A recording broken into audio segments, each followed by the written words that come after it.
Hey, when you're in a difficulty, treat it as a blessing. Thank God for it.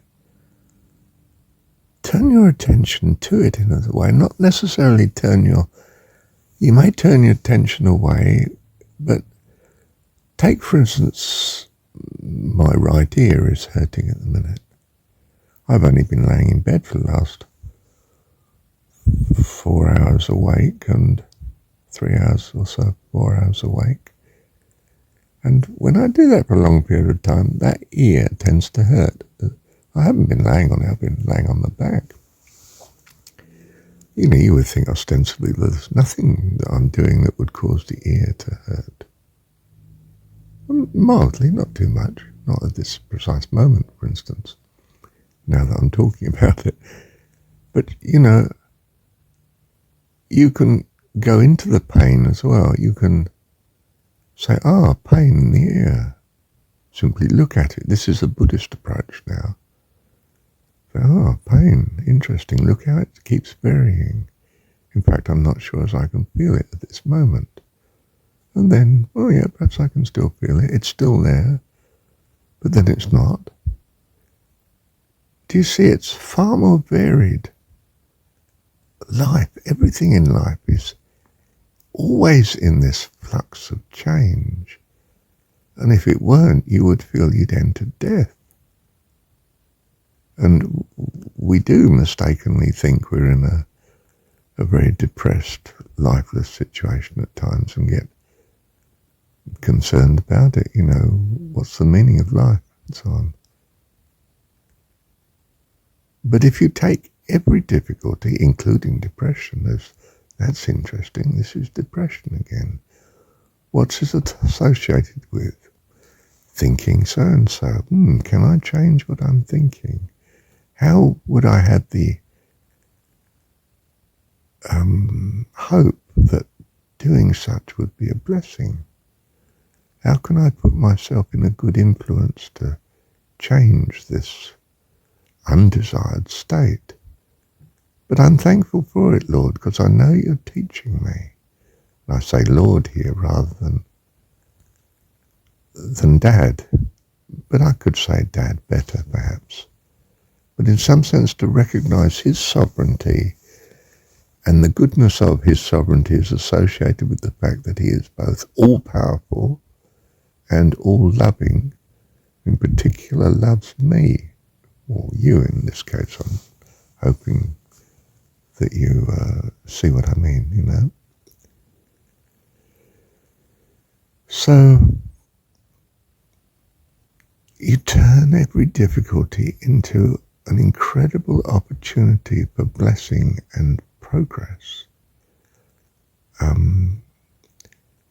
Sometimes I find, and it may be the way the body works, that the very focusing on the pain increases the body's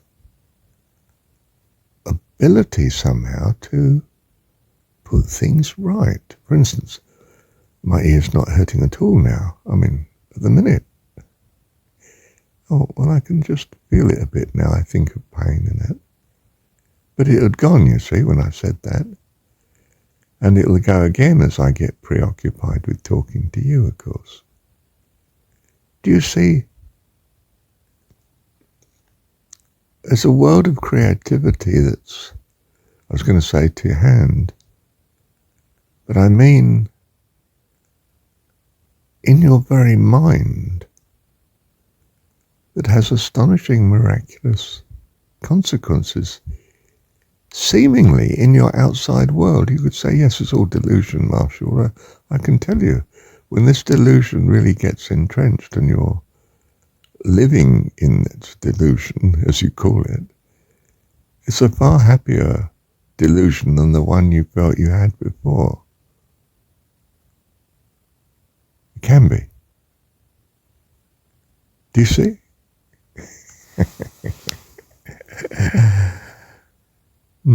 Let me just review a sec.